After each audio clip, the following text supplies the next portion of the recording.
প্রিয় শিক্ষার্থীবৃন্দ, আজকে আমি তোমাদের সামনে ইলেকট্রিক্যাল সার্কিট 1 বই থেকে বিভিন্ন থিওরেমের থেভেনিনস থিওরেম আলোচনা করব।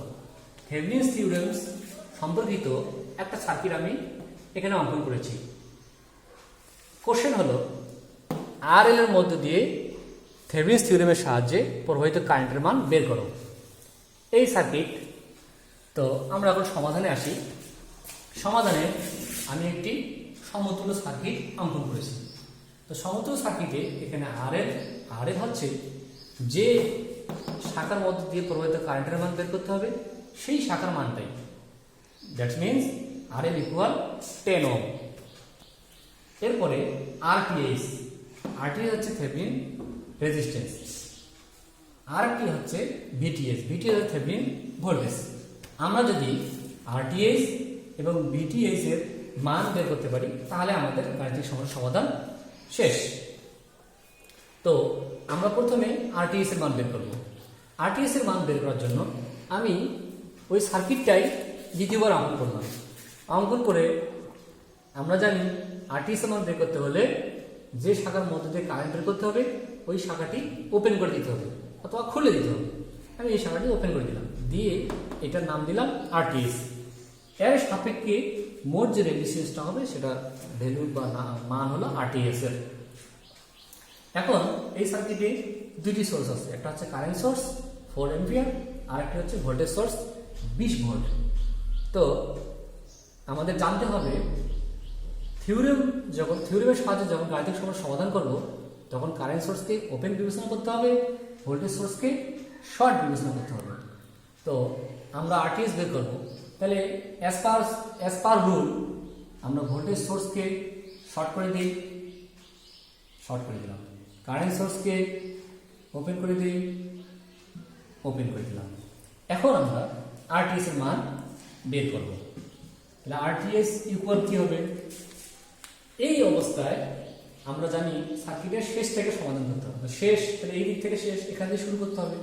তাহলে এই 6 ohm and 8 ohm parallel, 6 ohm parallel 8 ohm. এরপরে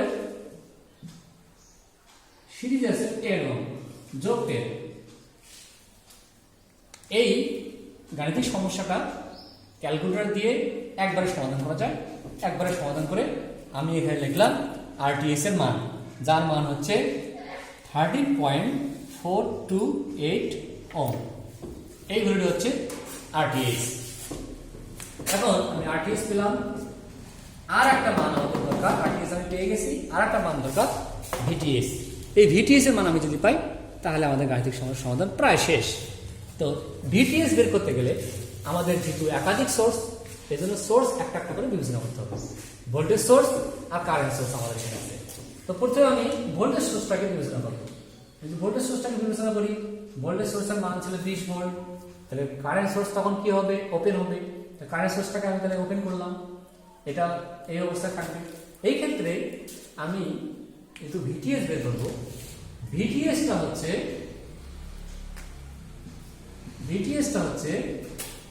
এই যে শাখা ওপেন করে দিয়েছি এই শাখাতে ভোল্টমিটার ধরলে যে পার্ট দেবে এই পার্টটাই ভিটিএস। এই পার্টটা আমরা গাণিতিক উপায়ে বের করবো। তো গাণিতিক উপায়ে বের করি, এখানে দুইভাবে বের করা যায়, মেশ অ্যানালাইসিস এবং নোডাল অ্যানালাইসিস। আমি মেশ অ্যানালাইসিসের সাহায্যে বের করবো।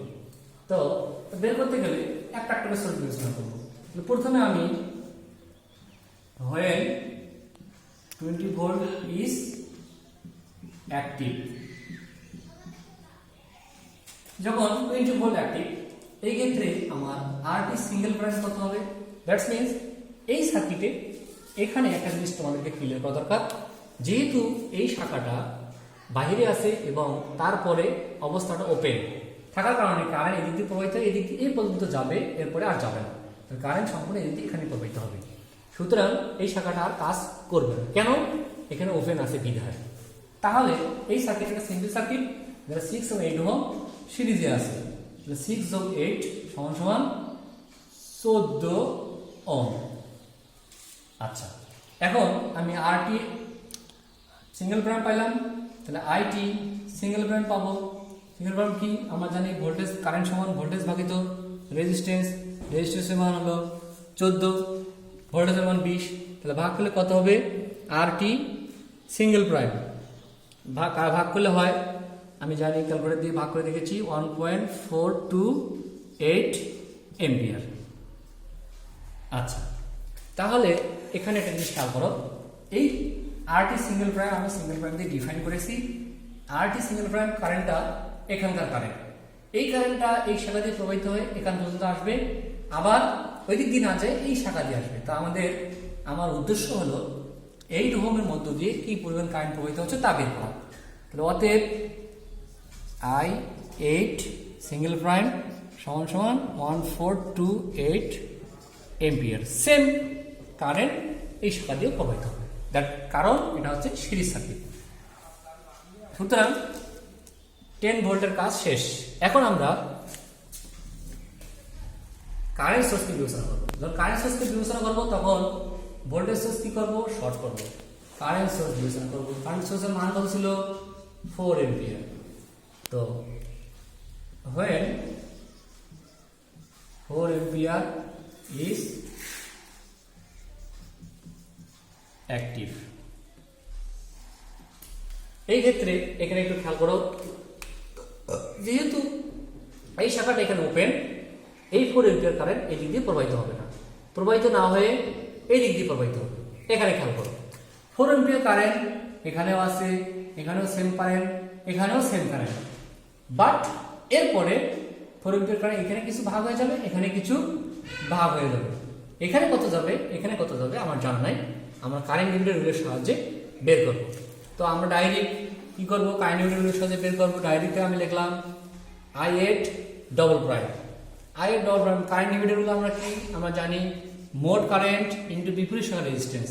8 ওহমের বিপরীত শাখা 6 ওহম ভাগিত রেজিস্ট্যান্স দ্বয়ের যোগফল 6 যোগ 8 is equal R8 single double prime 1.714 ampere. তাহলে আমি I8 সিঙ্গেল প্রাইমের মান পেলাম আর I8 ডবল প্রাইমের মান পেলাম। এখানে একটা জিনিস খেয়াল করো, I8 সিঙ্গেল প্রাইম কারেন্টের মান নিচের দিকে প্রবাহিত হচ্ছে আর I8 ডবল প্রাইম কারেন্টের মানও নিচের দিকে প্রবাহিত হচ্ছে, মানে তীর চিহ্ন আমি দেখাইলাম যে নিচের দিকে, তীর চিহ্ন নিচের দিকে। তাহলে অতএব I8 এর মোট কারেন্ট কত হবে? I8 সমান দুইটার যোগফল, I8 সিঙ্গেল প্রাইম যোগ I8 double prime. I8 single প্রাইমের মান হলো 1.428 যোগ I8 ডবল প্রাইমের মান হলো 1.714 is equal 3.142 এম্পিয়ার। এই জিনিসটা আমাদের কমপ্লিট। তাহলে আমি এখান থেকে নিশ্চিত হলাম যে I8 এর মধ্যে I8 ওহমের মধ্যে দিয়ে 3.142 এম্পিয়ার কারেন্ট প্রবাহিত হবে। এখন আমি এখানে KVL প্রয়োগ করব। KVL যদি প্রয়োগ করি তাহলে আমাকে কি করতে হবে? প্রথমে আইডেন্টিফাই করতে হবে যে কোনটা প্লাস কোনটা মাইনাস। যেহেতু এর কারেন্ট সোর্স উপরের দিকে কারেন্ট প্রবাহিত হচ্ছে, সুতরাং উপরের দিকে কারেন্ট প্রবাহিত হচ্ছে, সুতরাং এই প্রান্তটা প্লাস, এই প্রান্তটা মাইনাস। তো কারেন্ট যেহেতু নিচের দিকে যাচ্ছে এটা প্লাস, এটা মাইনাস। তাহলে আমরা এখানে কি করব? এই শাখায় একটা KVL প্রয়োগ করব। KVL প্রয়োগ করব, এইখানে আমরা KVL প্রয়োগ করে VTH বের করব। আচ্ছা, এই KVL আমি উপরে প্রয়োগ করে দেখাচ্ছি। আমরা জানি KVL প্রয়োগের সময় যদি পরের শাখা ধরি তাহলে প্রত্যেকটা শাখার পরেরটা ধরতে হবে। যদি প্রথম শাখা ধরি তাহলে প্রত্যেকটা শাখার প্রথম শাখা ধরতে হবে। পরের শাখা হলো পজিটিভ, আমি পরের শাখা ধরলাম VTH। এই শাখাটা কাজ করবে না, আমি আগে আলোচনা করেছি। এটা কি ধরছি? পরের শাখা। তো পরের শাখা কি আছে? -8। এখানে রেজিস্ট্যান্স ইনটু কারেন্ট, তাহলে ভোল্টেজ হবে। কারেন্ট কত? 3.142 ইজ ইকুয়াল 0। এরপরে আর নাই। আমি আবারও বলছি, এই মেশে আমি VTH প্রয়োগ করলাম, VTH প্রয়োগ করলাম। VTH পরেরটা ধরলাম পজিটিভ, তারপরে ধরলাম পরেরটা নেগেটিভ, পরেরটা নেগেটিভ 8, এর সাথে কারেন্ট গুণ করলাম, তারপর না থাকার কারণে ইকুয়াল 0 লিখলাম। অতএব VTH এর মান হচ্ছে 25.14 ভোল্ট। আমি আরটিএস এর মান পেলাম, ভিটিএস এর মান পেলাম। আরটিএস এর মান কত পেলাম? 13.428 ওহম। আর ভিটিএস এর মান কত পেলাম? 25.14 ভোল্ট। এখন সর্বশেষ যেটা অবস্থা, সর্বশেষ আমাদের করতে হবে আইএল, দ্যাট মিন্স আরএল এর মধ্যে প্রবাহিত কারেন্ট। তাহলে এই সমগ্র সার্কিটটা সিম্পল হয়ে যাবে। আমরা জানি কারেন্ট ফ্রম ভোল্টেজ বলতে রেজিস্ট্যান্স, ভোল্টেজ হলো এখানে ভিটিএস আর রেজিস্ট্যান্স হচ্ছে আরটিএস প্লাস আরএল।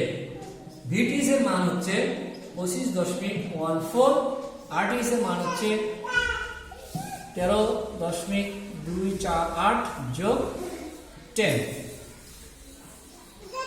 এখানে ক্যালকুলেট, তো এরপর আমি আইএল বের করব। আইএল সমান ভিটিএস আরটিএস প্লাস আরএল।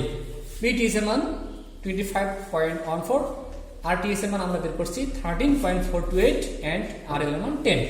এখানে মান হয় কত আইএল এর? আইএল 1.032